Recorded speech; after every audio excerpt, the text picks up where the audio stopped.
Hello everyone. तो आज हम शुरू करने जा रहे हैं सेल्स ऑफ गुड्स एक्ट 1930 जिसे हम कहते हैं सोगा। तो सबसे पहले ये सेल्स ऑफ गुड्स एक्ट आया कहाँ से? इसका पेरेंट एक्ट है हमारा इंडियन कॉन्ट्रैक्ट एक्ट।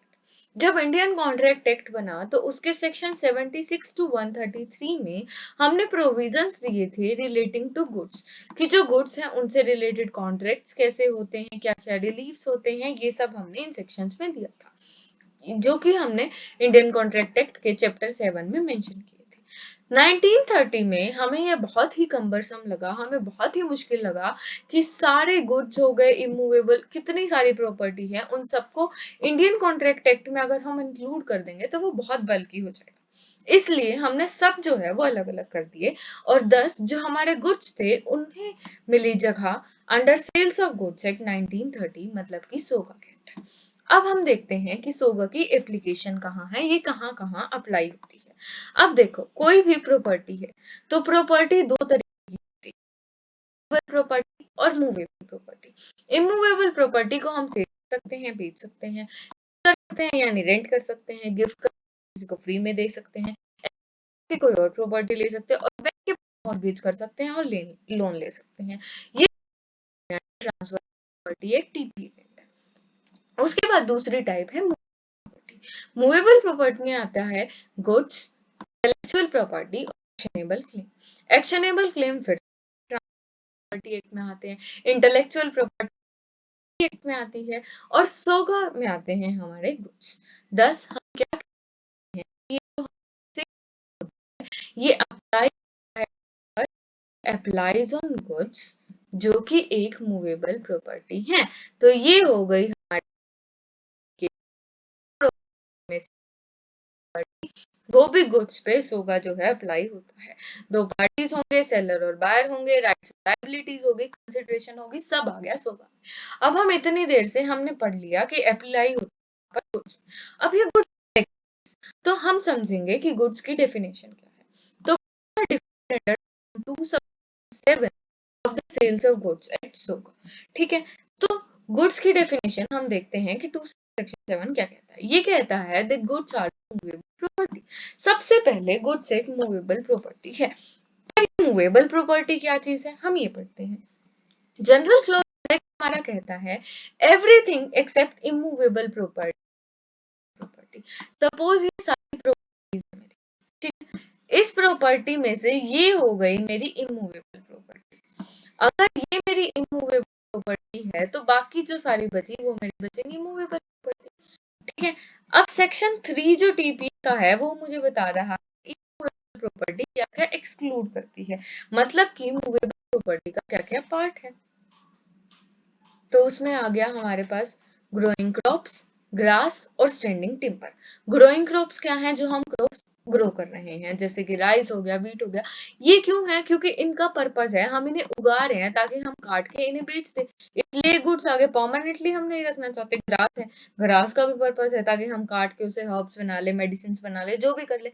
फिर स्टैंडिंग टिम्बर, स्टैंडिंग टिम्बर क्या हुआ, स्टैंडिंग टिम्बर हमारे होगी ऐसे ट्रीज जैसे कि हमारे पास शीशम हो गया, टीक हो गया, ऐसे पेड़ जिनकी जो वुड है वो फर्नीचर बनाने के काम आती है। ठीक है, उन्हें हम कहते हैं स्टैंडिंग टिम्बर। अब ये क्यों मूवेबल प्रॉपर्टी है, ये मूवेबल प्रॉपर्टी इसलिए है क्योंकि इनको हमें बेचना है, इनका पर्पस हमें इनको लगा कर नहीं रखना, इनका हमें बेचना है ताकि इससे फर्नीचर बना सके। तो इसलिए मूवेबल प्रॉपर्टी क्या हो गई, हर वो प्रॉपर्टी जो इमूवेबल नहीं है वो हो गई हमारी मूवेबल प्रॉपर्टी। ठीक है, मूवेबल प्रॉपर्टी में ग्रोइंग क्रॉप्स, ग्रास और स्टैंडिंग टिम्बर आता है। उसके बाद ये मूवेबल प्रॉपर्टीज ने बता दिया क्या है। अब एक्शनेबल क्लेम और मनी मूवेबल प्रॉपर्टी है, पर ये कहता है that other than actionable claim and money, मतलब कि इसमें क्या दो चीजें इंक्लूडेड नहीं है, एक्शनेबल क्लेम और मनी। ठीक है, एक्शनेबल क्लेम अब हम देखते हैं। एक्शनेबल क्लेम जो है उसको हमने टीपीए में कवर किया गया है। एक्शनेबल क्लेम एक अनसिक्योर्ड डेट है जिसका एक सर्टेन अमाउंट है और कोई भी एक्चुअल या कंस्ट्रक्टिव जो पोजेशन है इंसान के पास उसकी नहीं है। अब हम देखते हैं कि ये क्या बला है। अगर मैं कहूं कि ए ने बी को गुड्स दिए, ठीक है, ए ने बी को गुड्स सेल किए।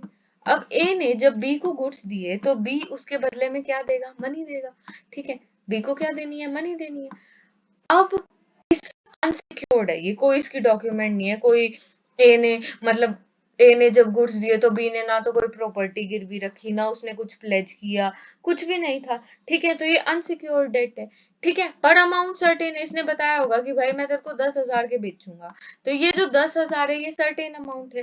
और नो एक्चुअल और कंस्ट्रक्टिव पोजेशन, एक्चुअल पोजेशन तो या तो बी ने सीधा, बी के पास सीधा गुड्स है, या फिर बी के किसी इंसान के पास, मतलब बी के किसी एजेंट के पास ये गुड्स हैं, तो ना तो एक्चुअल पोजेशन है ना ही कंस्ट्रक्टिव पोजेशन है बी के पास, ठीक है। तो ये हो गया एक्शनेबल क्लेम, ठीक है, एक ऐसा अनसिक्योर्ड डेट जो कि सर्टेन अमाउंट में है पर उसकी पोजीशन दूसरे इंसान के साथ नहीं है, ठीक है। तो एक्शनेबल क्लेम हमारा गुड्स की डेफिनेशन में नहीं आता, ना ही आती मनी। मनी हमें बताई है सेक्शन 2 सबसेक्शन 10 में, ठीक है। ये कहता है that money consideration for sale of goods is the price, ठीक है, मतलब कि सेल ऑफ गुड्स के लिए जो इसे पैसे देने थे 10,000 देने थे, जिसकी वैल्यू है मनी की वर्थ, उसे हम प्राइस कहते हैं, तो ये हो गया मनी। तो मनी भी इसमें इंक्लूडेड नहीं है, ठीक है। अब हमें पता लग गया कि गुड्स में आती है मूवेबल प्रॉपर्टी, आती है मूवेबल प्रॉपर्टी की हमने डेफिनेशन समझ ली। जनरल क्लोजेस एक्ट कहता है इमूवेबल के अलावा सब मूवेबल है। फिर टीपीए बताता है, हमें ट्रांसफर ऑफ प्रॉपर्टी एक्ट बताता है कि ग्रोइंग क्रॉप्स, ग्रास और स्टैंडिंग टिम्बर भी मूवेबल नहीं है, मतलब वो मूवेबल प्रॉपर्टी है, ठीक है। इन सब का हमने मीनिंग समझा। फिर हमने पढ़ा कि इसमें क्या क्या एक्सक्लूडेड है, इसमें एक्शनेबल क्लेम नहीं आता और मनी नहीं आती। हमने एक्शनेबल क्लेम और मनी की डेफिनेशन समझी। अब हम आगे देखते हैं, आगे डेफिनेशन कहती है that it includes stock and shares, ठीक है। शेयर में तो आ गया एक शेयर किसी का है, ठीक है, किसी कंपनी का एक शेयर। स्टॉक क्या है, अगर ये सारे शेयर्स बहुत सारे हो जाएं, ठीक है, मतलब कि मल्टीपल हो जाए, तो उसे हम क्या कहेंगे, इसे हम कहेंगे स्टॉक, ठीक है। तो शेयर्स और स्टॉक इसमें आते हैं, वही ग्रोइंग क्रॉप्स इसमें आती है, ग्रासेस में आती है, things attach to part of land agreed to be severed before sale और under the contract of sale. अब हम इसे समझते हैं, इसने बहुत बड़ी बात कह दी, इसने कहा कि ऐसी चीजें जो कि अटैच है लैंड से, ये हमारा लैंड है, हम यूजुअली देखते हैं जो लैंड से अटैच है वो इमूवेबल है, जैसे कि बिल्डिंग होगी, पर मूवेबल क्या है। अब इस बिल्डिंग पे मान लो कुछ ऐसी चीज है, या हम यही शीशम का ट्री ले लेते हैं, ये शीशम का ट्री है, ठीक है। अब इसका पर्पस है कि ये हमेशा लगा नहीं रहेगा, जब ये ग्रो हो जाएगा इसकी ये जो वुड है ये कट कर ली जाएगी और इसको सेल कर दिया जाएगा ताकि ये फर्नीचर बना सके। तो attach to be a part of land, attach करा है, लैंड का पार्ट है, पर अग्री टू बी सीवियर्ड, पर हमने अग्री किया है कि इसे हम काट देंगे, इसे काट दिया जाएगा बिफोर सेल, या तो सेल से पहले, और under contract of sale. Under contract of sale क्या हो गया हमारा, agreement to sale. Agreement to sale हम अपने अगले पार्ट फॉर्मेशन ऑफ कॉन्ट्रैक्ट में पढ़ेंगे कि सेल और अग्रीमेंट टू सेल क्या होता है, ठीक है। तो हमने क्या करा, हमने अग्री कर लिया कि ये जो है ये सीवियर होएगा, ये कटेगा या तो सेल के टाइम या फिर अग्रीमेंट टू सेल के टाइम, इन दोनों में से किसी भी टाइम पे, ठीक है। तो ये होगी हमारी सारी गुड्स की डेफिनेशन। अब हम देखते हैं गुड्स के टाइप। अब 2 सबसेक्शन 7 में हमने गुड्स बता दिया, ठीक है। अब अग्रीमेंट टू सेल और जो सेल थी, ठीक है, इसका मतलब है कि ये जो हमने लास्ट में हमने ये लाइन पढ़ी कि things attached to part of earth of land agreed to be severed before sale और अंडर द कॉन्ट्रैक्ट सेल, मतलब कि एग्रीमेंट टू सेल, इसी ने हमें क्लासिफिकेशन ऑफ गुड्स दी। इसने हमें क्लासिफिकेशन ऑफ गुड्स कैसे दी, बिफोर सेल है मतलब कि हमने पहले ही काट लिया, ठीक है, मतलब कि मैंने काट लिया, मेरे पास लकड़ी रखी है ये और मैंने कर दिया, मतलब ये क्या है, ये एग्जिस्टिंग गुड्स हैं, ये मेरे पास पड़े हैं। अंडर कॉन्ट्रैक्ट ऑफ सेल क्या, agreement to sale. Agreement to sale है मतलब कि मेरे पास अभी पेड़ ही है, मेरे को पता है कि ये पेड़ अगर मैं कहूँ 4 साल की हो जाएगी, तो 4 साल बाद मैं जब बेचूंगी, तो ये ऑलरेडी मेरे पास ये क्या है, मेरे पास अभी नहीं है, ये मेरे पास है, तो इस अग्रीमेंट, ठीक है। तो यही लाइन हमें 2 क्लासिफिकेशन बताती है। अब ये 2-3 लाइंस ने देखो हमें कितना कुछ बता दिया क्या क्या एक्सक्लूडेड है, ये बता दिया क्या क्या इंक्लूडेड है, टाइप्स भी बता दी क्लासिफिकेशन गुड्स की, ठीक है। तब क्या है, तो गुड्स 2 सबसेक्शन 7 के अकॉर्डिंग 2 हैं, एग्जिस्टिंग गुड्स, लकड़ी हमारे पास हुई है, और फ्यूचर देंगे जब पेड़ जो ग्रो। अब एग्जिस्टिंग गुड्स आगे 2 तरीके से डिवाइड हैं, असर्टेन गुड्स और स्पेसिफिक गुड्स, जिनकी डेफिनेशन सेक्शन 2 सबसेक्शन 14 में दी है, और असर्टेन गुड्स और जेनेरिक गुड्स जिनकी डेफिनेशन हमें स्टेट्यूटरी बेसिस पर नहीं दी है, मतलब कोई स्पेसिफिक सेक्शन नहीं है, पर वैसे ही इसमें डिफाइंड है। ठीक है, तो असर्टेन गुड्स क्या है? अब मान लो ये लकड़ी है, ठीक है, एक तो है ये लकड़ी है, बहुत सारी लकड़ी है, मैंने पैक करके बंडल, ठीक है, मैंने उसको बता रखा है कि मान लो मैं, ठीक है, मेरे को बी को बंडल, बी ने मेरे को, भाई मेरे को 10 बंडल खरीदे और मैंने 10 बंडल बना के रख रखे हैं, बना के रख रखे हैं, मतलब पहले ही मैंने सेपरेट कर रखा है, ठीक है, तो सेपरेटेड है, मतलब कि गुड्स जो है मेरे असर्टेन्ड है या स्पेसिफिक है। जब मेरे से बी लेने आएगा, मैं यूं कि 10 बंडल इसको दे दूंगी।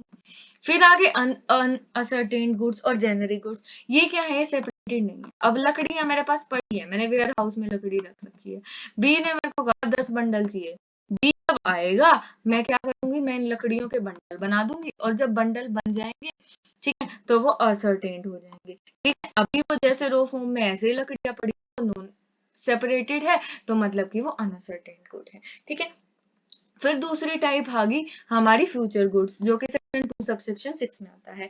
ये कहता है that future goods are those goods that may और may not have physical existence. हो सकता है कि ये जो मेरा पेड़ है, ये जो मेरे को लकड़ी देनी है, ये बस पत्ता है, एक टहनी है इसकी, तो बस इतना ये ग्राउंड से निकला है, बस इतना है, वो पेड़ बनेगा, वो ग्रो करेगा, तो हो सकता है, या ये भी हो सकता है कि ये पेड़ मेरे पास है पर मैंने इससे लकड़ी नहीं काटी, या फिर ये भी हो सकता है कि बस अभी एक पौधा है, मैंने फ्यूचर में कर ली। मे और मे नॉट है फिजिकल एग्जिस्टेंस, इसमें फिजिकल एग्जिस्ट करता है, इसमें तो फिजिकली एग्जिस्ट भी नहीं करता। ठीक है, after manufacturing, production and acquiring, मतलब कि इसको मैं मैन्युफैक्चर करूंगी, प्रोड्यूस करूंगी और एक्वायर करूंगी। ठीक है, मैन्युफैक्चर, मान लो मेरे को बनाना है कुछ, मैं मैन्युफैक्चरिंग कर रही हूँ, हम पेड़ का एग्जांपल ना ले, या ये ट्री हो गया, इसमें प्रोडक्शन चल रहा है, या मैं एक्वायर करूंगी, किसी से खरीदूंगी। ठीक है, तो ये हो गए हमारे फ्यूचर गुड्स। तो ये थी हमारी आज की वीडियो, ऐसी ही और वीडियोस के लिए बने रहिए। Thank you.